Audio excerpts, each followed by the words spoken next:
Hello there, this is DBT and this is Art of Rooms. And alright, let's continue playing some more Asphalt Legends Unite, and today I will be driving my Arash AF10 in multiplayer to determine how far can it take me? Now this is actually a dual purpose video because yes, I will be trying this car in multiplayer and all of that, but I will also be talking about how I had to relearn the game here on the Nintendo Switch. Now the beauty of finally the games being united, see what I did there? It's that I can be playing either the Switch version or the global version and it's still relevant for everybody, so in case you were curious. But yeah, this is also to talk about the situation with the change of the physics for the Nintendo Switch and how it plays like it plays in global. So I'm currently in Silver 3, which is one league above of what I need, or one league higher than what I need to drive my Arash, so basically I would be in this selection of cars. But I just wanted to be a little bit higher on points, so that even if I lose a bunch of races, I still get to continue driving with this car. Now, if you're curious about how I have this thing upgraded, I have it at max stars, all the upgrades to the maximum that I can, and the epics that I applied on acceleration. Why? Because I thought that's where it would be useful. Other than that, no more epics. Oh no, I do have one epic on Nitro. Alright. Good enough. So, let's start this up. So if you happen to be new to this series of videos that I do on how far can it take me, basically I drive the same car over and over and over and see how far into the multiplayer 1 series it gets me in terms of how many races will I get in which I get good results and whatnot, which is different than my other series, which is called Podium Count. That's for MP2 because that is a little bit different. But anyway, so for now let's just drive this Arash AF10, which for a long time people, and justifiably so, said that this was a useless car. Why is that airplane so loud? Jesus Christ. And I meant the airplane in-game for once, not in IRL. But anyway, so yeah, this car has never been particularly amazing, or never had been particularly amazing in multiplayer, because this is a very mid, even I would say mid-low Class B car, so of course, why drive this when you could drive a Huracan, for example, right? So that is how it used to work in MP2, but here in MP1, thanks to the fact that the cars are now tiered in a peculiar way with the sub-leagues and all of that stuff, it allows for some cars like this to actually finally have a role, because it turns out that from the selection of cars that I had for this sub-league, this wasn't that terrible of an option, so that's kind of neat. And don't mind me while I'm having my Draft Syndicate livery on it, because I think it does look pretty cool.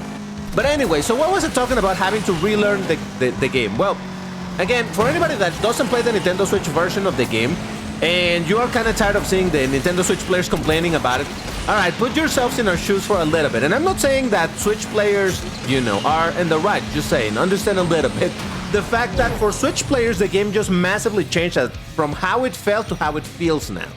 So, before I get into any more of that, I beat a Ferrari J54 GT, 911 GTS Coupe, 2 Vulcans, another GTS Coupe, and a 911 Targa 4S. Look at that, 30 points, first race, first place.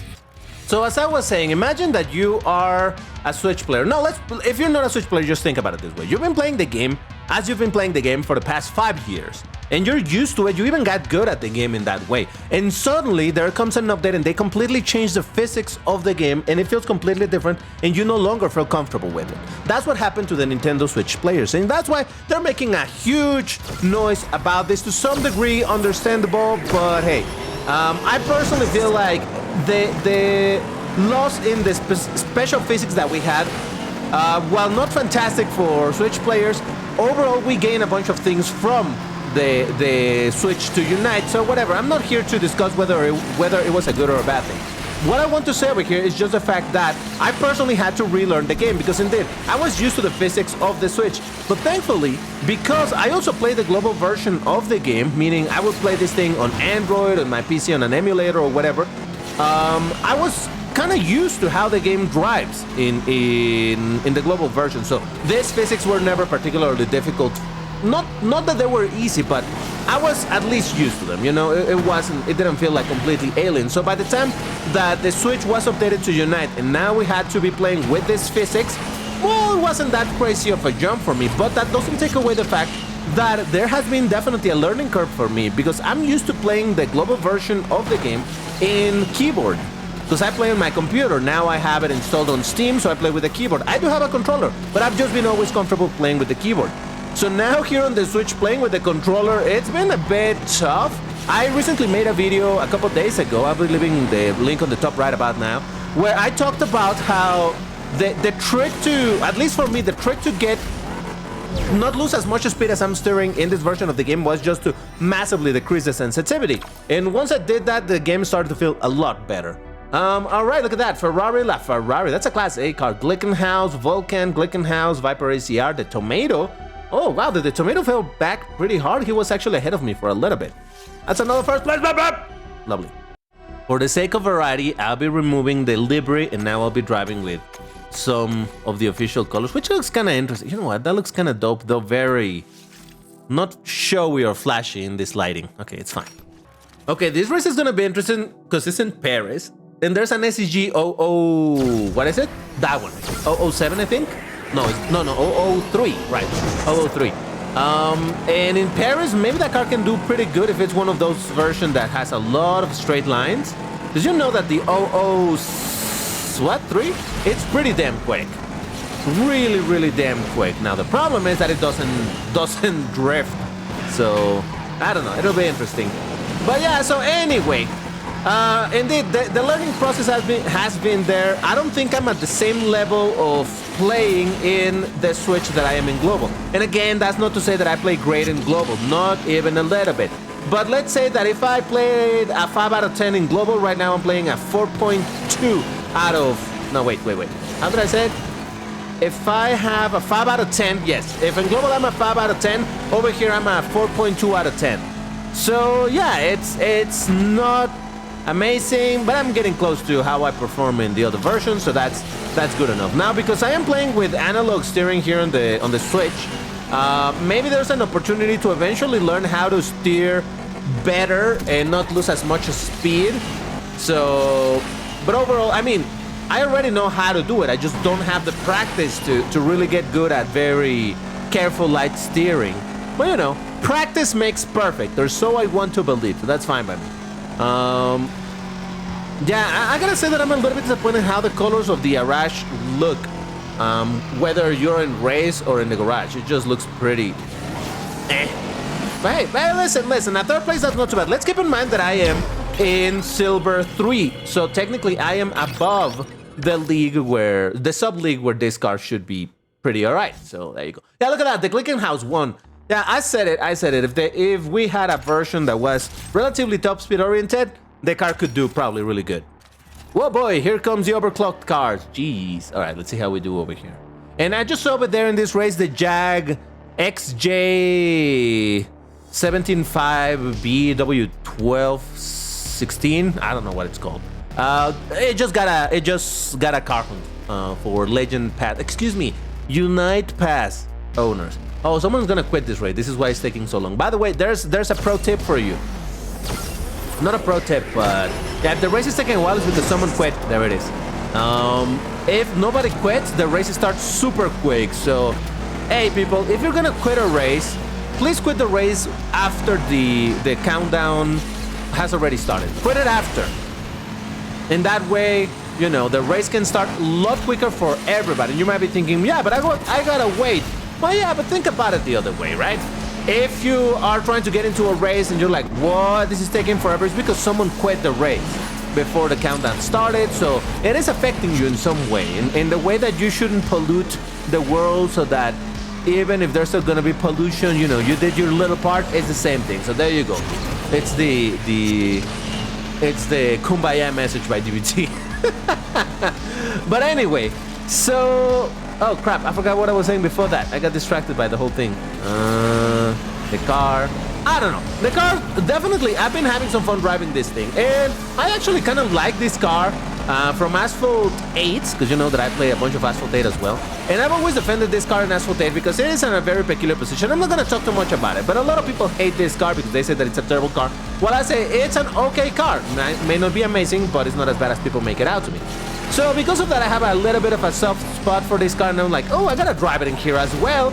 And well, there you go. It's actually not too terrible. It does its job for the leagues where it is found. So yeah, look at that. XJR15. There we go. I was close with the name.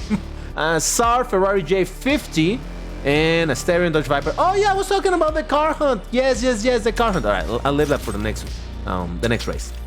Oh, would you look at that? I even made it to Silver 2.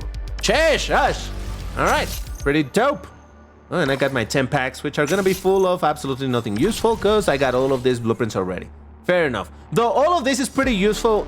The Genesis G60, it's a pretty alright car. The this one, the Praga, it's also pretty alright. So I don't know. I think it's good for new players to get all of these blueprints as you make way in the multiplayer series. All right, Tuscany. I don't do great in this track, but let's see what we can do. So, car hunt, before I forget. Yeah, so the car hunt for the XJR15, is that what it's called? Just started for Legend Pass owners, or Unite Pass owners. So there you go. If you want to get that car, this is your opportunity. Here on the Switch, we never had that car. I don't know. I think it was a Legend Pass car at some point in Global. So that's why in Global I do have it. Or I don't know if it, I don't... Was it maybe like a Drive Syndicate? I have no idea. But in Global I do have that car at a few stars. And over here on the Switch, I don't have it at all. So definitely something that was skipped here on the Switch. But hey, now with the... excuse me. With the car hunt, then there's the opportunity for people to get it. So is it a good car? Is it a bad car? I really don't know. Because again, I don't even have it at high stars I say high stars, whatever is ahead. I think it's a 4-star car. But yeah, I don't have it like that in Global, so I haven't really gotten around testing it. But hey, maybe I'll do so at some point. But anyway, so... Oh boy. Oh! I'm fine. That's, yeah, no, that's beautiful. You gotta love when things like that happen. Oh, by the way, if you were observant enough, you may have noticed this very minute detail that I completely changed the color of the car. It looks kind of dope like this, doesn't it? I think so.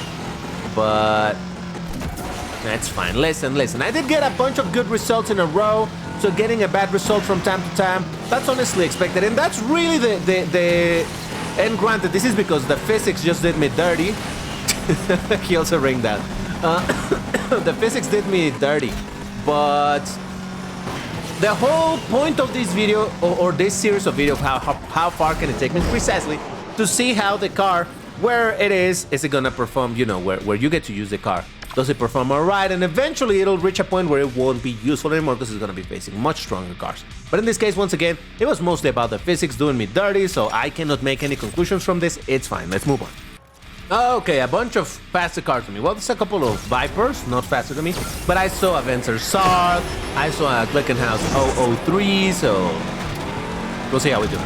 But yeah, overall, I am pretty pleased with my learning curve here on the Switch. And again, I'm not trying to say that I'm a good player, right? Before someone tells me, but DBT, you play pretty bad. Yeah, I know, it's fine.